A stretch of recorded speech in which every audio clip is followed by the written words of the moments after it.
Okay. So, ang isa pang konsepto sa economics na parang nakikita nating katulad or sabihin nating related sa kakapusan ay ang tinatawag nating shortage or ito naman ay kakulangan. So may konsepto tayo ng kakapusan or scarcity at may konsepto rin naman ng kakulangan o tinatawag nating shortage.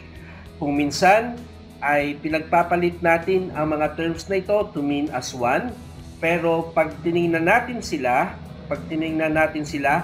mayroon silang pagkakaiba. Okay.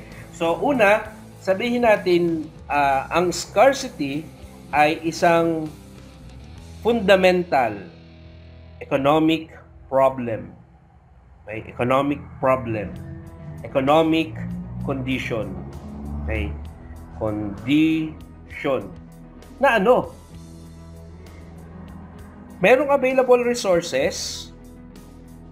Okay? May available resources, pero ang mga ito ay limited at ikinukumpara lagi natin ito sa tinatawag nating, lumalaki yung in connection with the unlimited needs and wants ng tao.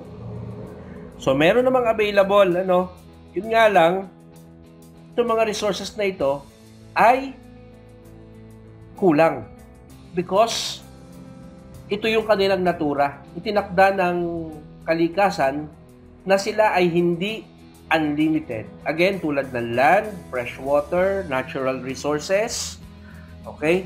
Mga non-renewable resources, Now, pag ikinumpara mo naman ito sa kakulangan or shortage, nagkakaroon ng temporary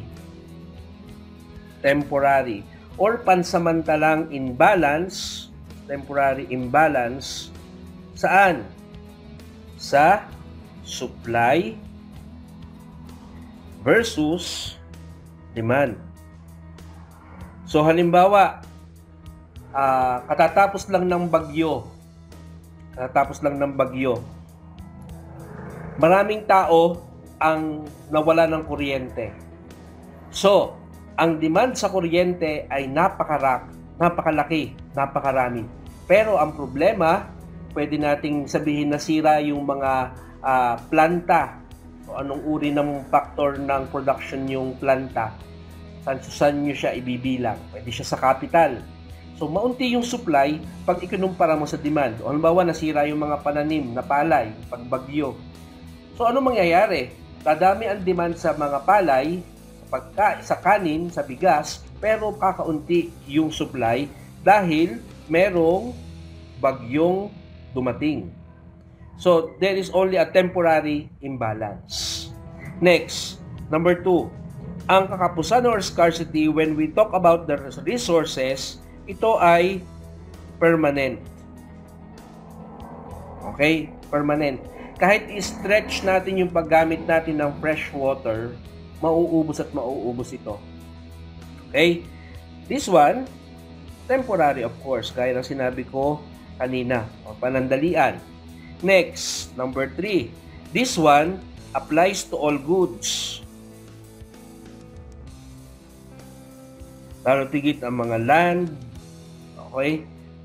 Land, labor, capital, yan, mga natural gas, nickel, chromite, non-renewable resources, it applies to them. But for shortage, ito ay specific lang.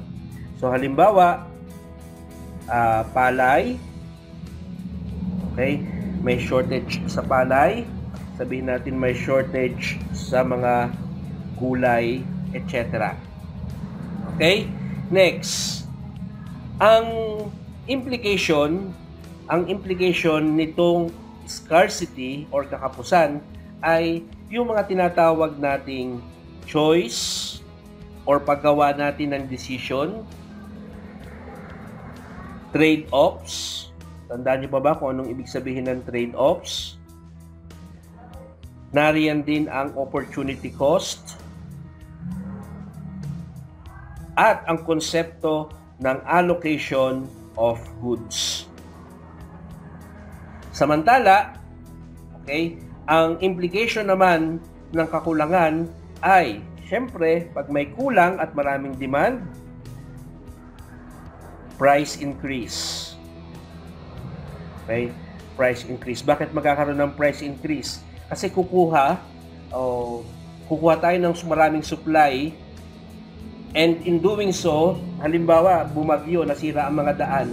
So madaming mga prices na madaming dapat gastusin ang mga producers ng palay.